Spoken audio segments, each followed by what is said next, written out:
Well, it's day 5 now, and we've got a big day ahead of us. Today, Andre and I will travel upriver under head torch and split off at a fork in the catchment. Splitting up is intended to increase our probabilities of finding animals. Hopeful that a deer would be up high on the northeastern faces to receive the morning's first rays of sunlight, I beelined it for the top quarter of the slope. Well, I've just been sidling out of these little gullies, and now I'm going to sidle up onto a dry ridge, get higher, try and catch the deer moving up into their bedding areas. But it's really deceptive because you see all this fresh sign and it looks great, and so you naturally want to hunt it, but you're probably not going to find as many deer as if you go a bit higher to where they're moving up to bed down for the day. Yeah, it sort of almost defies logic to leave fresh sign, doesn't it? And that's why Sambar catch so many people out, me included. You know, you get too fixated on stalking in areas where there's sign, and you naturally just want to stay on the fresh sign.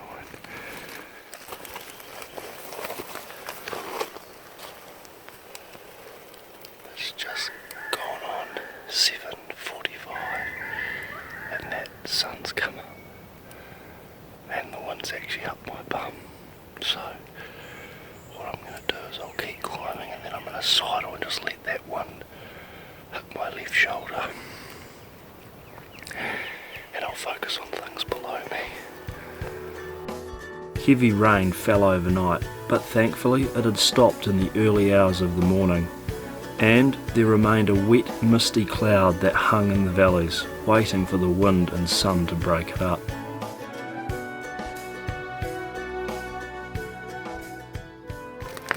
Well, I'm up in the mist now on a leading spur.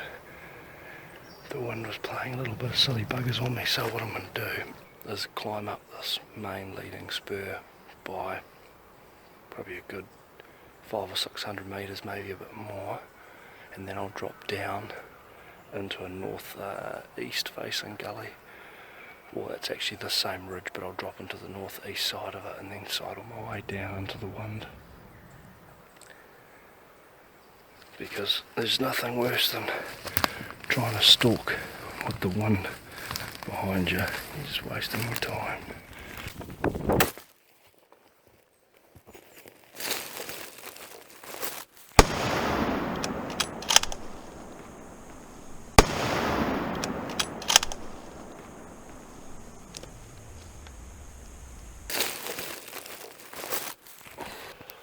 Oh, I've just shot a good stag. Yes, I caught up to the stag and he's down. Oh man, that is a great feeling. Jeepers. I got him over on the face where he was, and it's really hard to pick up where he was sitting, because you lose perspective when you come onto their face. And anyway, I was trying to find where he was bedded down when I put the first shot into him, and he's leapt up, ran straight across the other side of the gully. Oh, day 5, well, you've got to work hard for them, nothing should come easy, and that is how I define success. It's not by inches, not by Douglas score, it's by how much effort you put in. And, you know, backpack hunting and putting in big days, coming back to camp after dark is all part of that success. It just makes it so much worth it. Well, I've just come in on the stag, and a little bit of a sad feeling in a way, you know, you marvel at these creatures and their such beauty in this wonderful landscape, and then you take its life. And I always just have a moment of reflection, because they are pretty magnificent animals. Love looking at them, love reading about them, love talking about them. Yeah, just fantastic, you know, what a fantastic hunt. And we're at day 5 now, so we've had a few days on the hill, and to be honest I haven't seen that many deer. This is the 5th deer that I've seen on this trip, so certainly not large numbers. And you know, you sort of, people might question, well, that's not many deer and you've come a long way and you only saw 5 deer, but it could just be one deer, and the encounters are just as special. It's just come recently out of velvet. I can still see a little bit of velvet here. You can see by the stain actually it's still quite a light coloured stain to its antlers, so it's been out of velvet for the last month or so, rubbing up, or a few weeks anyway. And he was, in terms of where he was bedded 3/4 up the slope on a northeast facing aspect, out of the wind, so there's pretty much no wind in this catchment here. And I spied him and just thought, I'm going to take that, so lined him up and took the shot. I didn't have any chance to be able to get footage of him off a tripod, so unfortunately you didn't get to see the shot. I'm happy with him, I think it's great. I'll be able to look back on this, because I like to put all the antlers at home, and I get them out from time to time and just have a whiskey actually, just to reflect. And each time you get a different pair of antlers out to have a look at, and I do it back home in New Zealand too with other animals that I've taken, and it's just a really important memorabilia to me. And so the cartridge I was using today is a 30-06, and the bullet selection that I chose for this hunt is 220 grain, the Sierra round noses. Very effective out to about 200 metres, and then I'd start to use a different bullet choice. And I shot it on 6 power, just shot it offhand and hit the animal square in the shoulder. So yeah, after the shot he jumped out of his bed, came crashing down into this dogwood thicket, and basically this is where he was. Righty-ho. Today, this time I can use that. I've sent Andre Alipate a message on the inReach saying, hey, come up and join me, which is quite amazing. The technology now allows me to send a message to Andre, and he can actually click locate origin of message, and it brings him straight to me. It'd be great to get Andre a deer. I just can't get over the condition this animal's in. It's in really good nick. Wow, look at all this fat. Look at all this fat on its... Holy hell! Look at all that. That is fat all around its intestines and guts. That is incredible. Not meaning to gross you out or anything, but that there is all fat.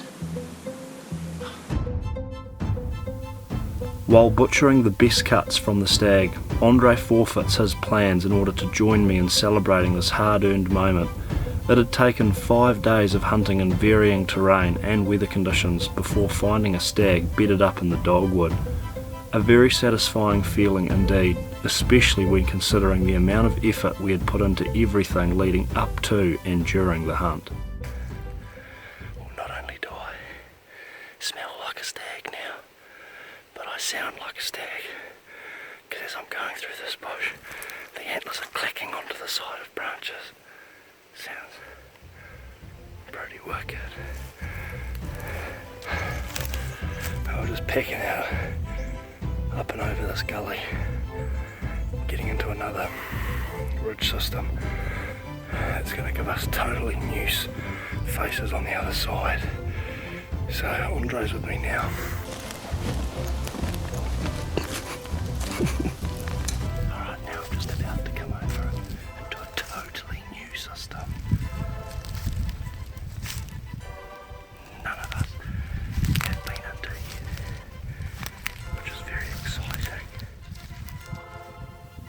As we crest the ridge, strong winds blow in our face from a northwest direction.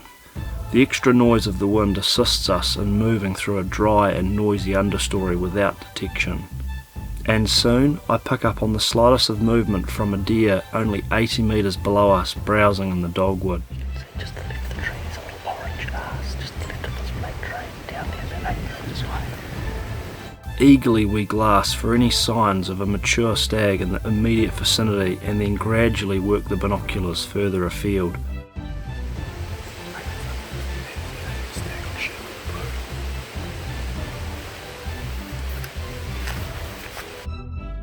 But after a thorough scan of the face, Andre makes the decision to stalk in for a closer assessment, taking his compound bow. Can you see him? I can't see him. Just sneak down. Wait, just sneak down. Wipe down his feet, so it's going to be maybe like in the mouth of the woody.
Yes, he got it. Andre, you got it, mate. Yes. Andre got that stag. It rolled it off, mate. That's great. That's great.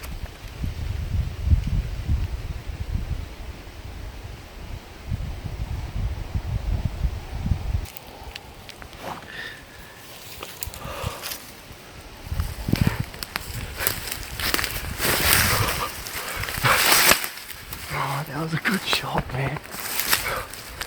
Oh, you drew back. I was like, oh shit, now he's drawing back, and then heard the shoo. Fuck! Holy. That was great. Oh, mate.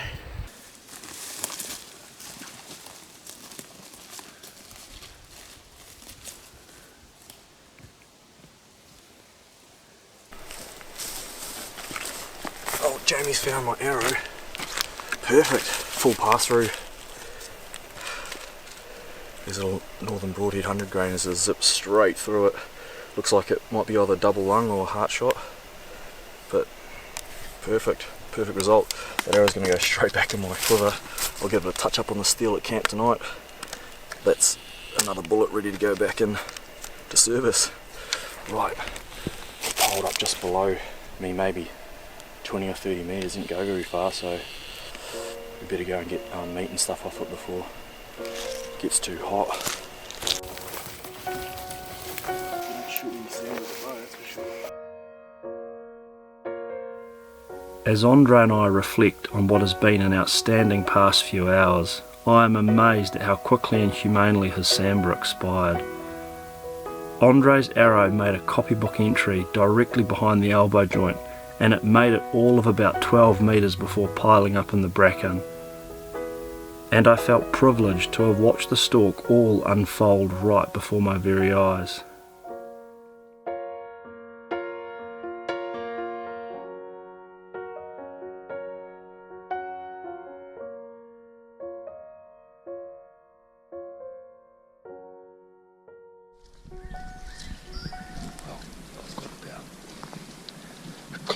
up this gully. It's now about to start getting dark. Kinship. What does it mean? And how or where do you get it? Who truly has it, and through what experiences does it emerge? Is it through sharing a common interest, a common understanding, perhaps a common passion? Or is it common at all? Well, I know the answer to these questions, for I have a kinship like none other in this world. A kinship that is unbreakable and will last the course of time.